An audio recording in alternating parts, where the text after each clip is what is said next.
Mr. G. Ananta Padmanabhan, Chief Executive of Amnesty International India, thank you very much for joining us. And the issue we are talking about is about national interests and human rights, and whether the Indian media prizes national interests over the other. Now, for the confused journalist, what kind of definition of national interest would you give? I would offer a very simple guiding principle of what national interest is. I would say furtherance of our constitution, both in its aims and its values, but also in its practical manifestation. So that is national interest. After all, we are a land of great diversity. I mean, it's almost like a billion minorities. So, and we've come together on the basis of this constitution. So, furtherance of that constitution is the biggest national interest. So, that's a, and the constitution is a very well defined document. So, gives a very good guidance for what national interest is. In your talk on whether the Indian media chooses national interest over human rights, you have said that the Indian media is quite often very nationalistic and doesn't care enough about human rights. Now, organizations like yours can take a black and white view of human rights, just like the church, for example, can take a black and white view about abortion. But the media has to often balance the national interest and human rights, and has to do a very nuanced job. Now, would you criticize the media for doing that? First of all, why would we assume that national interest and human rights are in conflict? It's only the state's claim of what national interest is that is in conflict with human rights. If you take human rights to be the national interest to be the furtherance of the constitution, there's no reason why it should be in conflict with human rights at all, because our constitution enshrines fundamental rights in a very, very strong and almost inviolable way. So there is not really any conflict. The second point is, I'm not suggesting that the media should buy our argument on what human rights is hook, line and sinker. But what I'm accusing the media of is the opposite, namely taking the state's frame. States have a way of framing certain issues and simply taking that frame for granted, or swallowing that frame hook, line and sinker, and then reporting on that basis, not being sufficiently critical of the position that the state is taking. That's the point. One of the areas where you say that the Indian media is quite uncritical is, for example, on human rights violations in, let's say, Sri Lanka or in Myanmar. In Sri Lanka, for example, you say that the Indian media has agreed with the state that it should not criticize Sri Lanka publicly in international fora. Now, what's wrong in that? Because it might be in India's interest to not paint Sri Lanka into a corner and force it into the hands of our bigger neighbors, while at the same time, behind the scene, putting pressure on Sri Lanka to treat its Tamil minority with dignity. So what you're just describing is what the state says it is doing.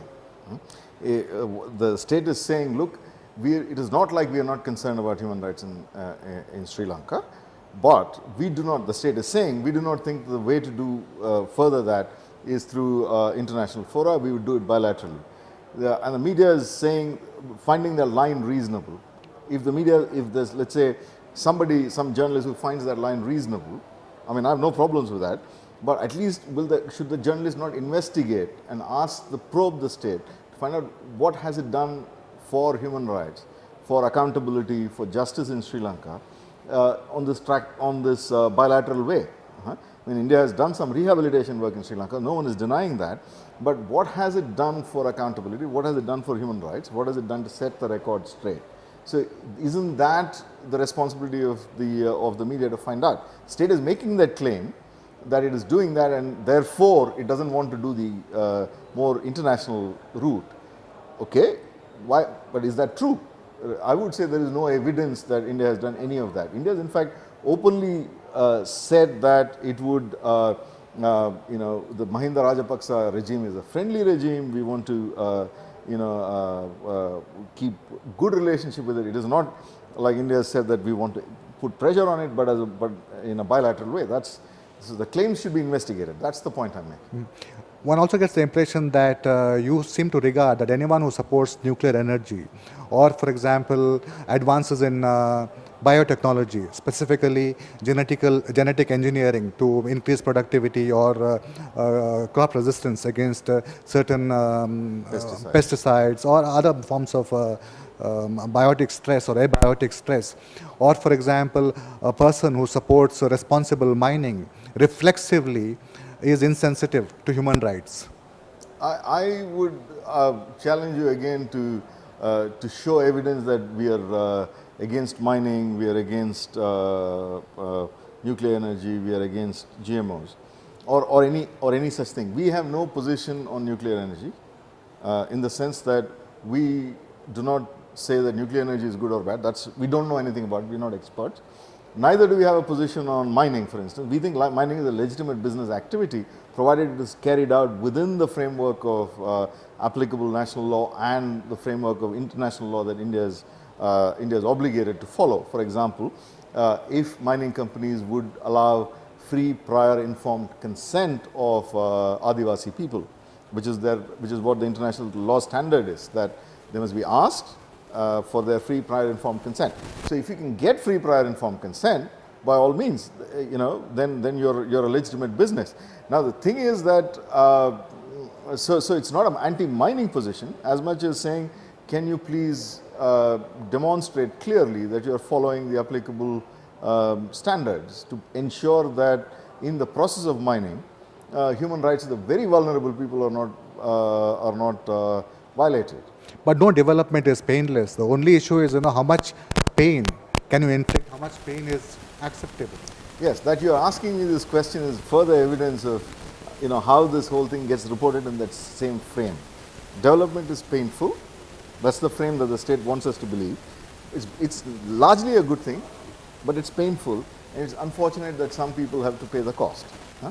This is the frame in which the state wants to view this, right?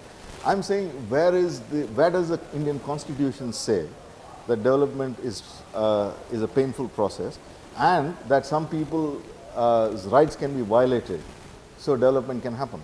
I don't think there's anywhere in the Constitution that says that. For example, Constitution, on the other hand, guarantees, for example, the Schedule 5, it guarantees that the rights of the marginalized and the vulnerable are the state has an obligation to take extra precautions to protect it. So this framing of the state is actually an unconstitutional framing, and by accepting it and reporting within that frame, India is doing our constitution and therefore our true national interest a disservice. But don't you think that in the concept of greater good, it's implicit that not everyone can be winners, that there will be some losers, but more winners? And perhaps one has to accept, the fact that on balance, even though a certain thing might cause pain to some people, because of the greater good, it has to be accepted. Where is the basis? I would again like to challenge you. Where is the basis in our constitution? We have not come together as people, in a let's say organic way. We've come together with a very clear written constitution. It's fantastic that the first Indian constitution was written by, under the chairmanship of Dr. Ambedkar, who's very sensitive, thanks to his own personal experience, to the problems of the marginalized in this country. So the constitution does not say that we should allow the rights of the marginalized to be trampled upon in the name of greater common good. So it doesn't say that. And if we are going to talk about greater common good, if we are going to talk about development and the consequences of development, why is it difficult for, let's say, a mining company such as Vedanta to convince the Dongria Account that it is in their interest to allow this to happen and secure their free prior informed consent? What's the problem? I mean, if it is really so, then you should surely be able to convince them that there is something in it for them too. Mm-hmm. You're not able to convince there is something in it for them, and then you sort of turn around and blame people like us for holding up progress. I appreciate your concern for human rights, but is your concern for human rights the same for everybody? For example, would you prize the violation of human rights of non-state actors above that of state actors? I think all armed groups have obligations under international law. I mean, of that there is no doubt, and Amnesty is fairly unambiguous about that. So whosoever is, for example, non-state actors targeting civilians is as unacceptable as let's say the state targeting civilians. So, and Amnesty has always condemned all unlawful activity on both sides.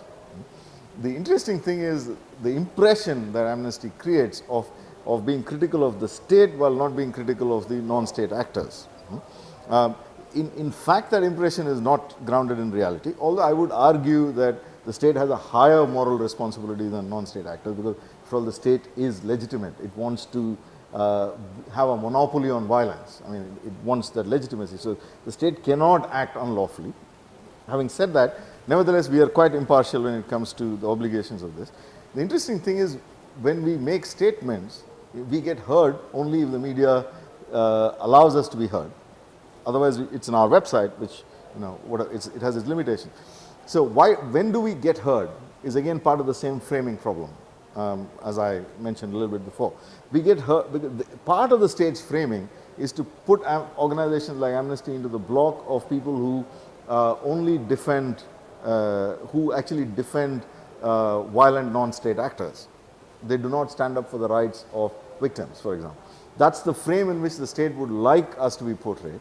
And by buying that frame, the media very often allows only those statements to go through, and statements that, for example, condemn you know, the actions of Maoists, as we recently did in Chhattisgarh, they do not see the light. They just sit on our website. And finally, this conversation is happening in the context of Indian prisoner Sarabjit Singh being killed in a Pakistan jail.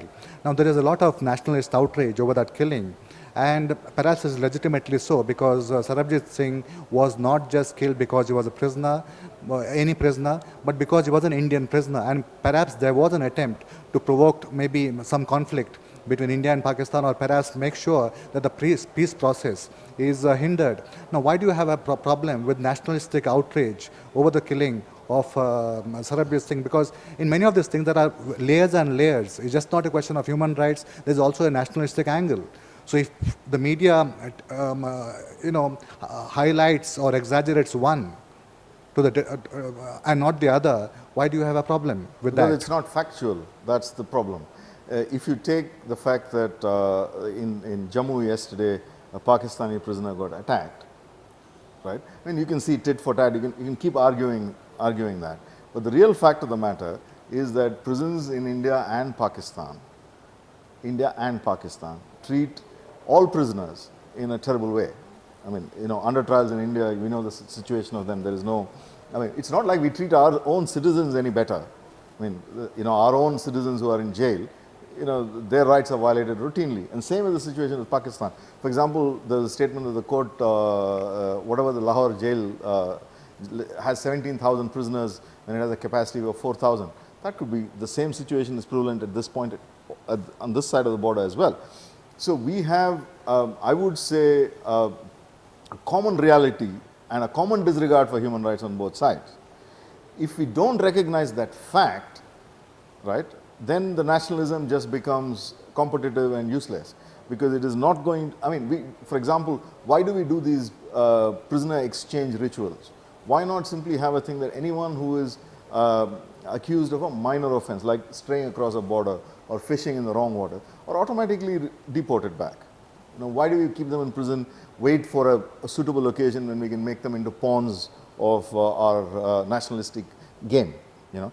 So if we don't recognize the realities, and then we are in a fictitious debate around nationalism. That's the point. Okay. On that note, Mr. G. Padmanabhan, Ananta Padmanabhan, Chief Executive of Amnesty International India, thank you very much for speaking to the Foundation for Media Professionals. My pleasure. Thank you very much.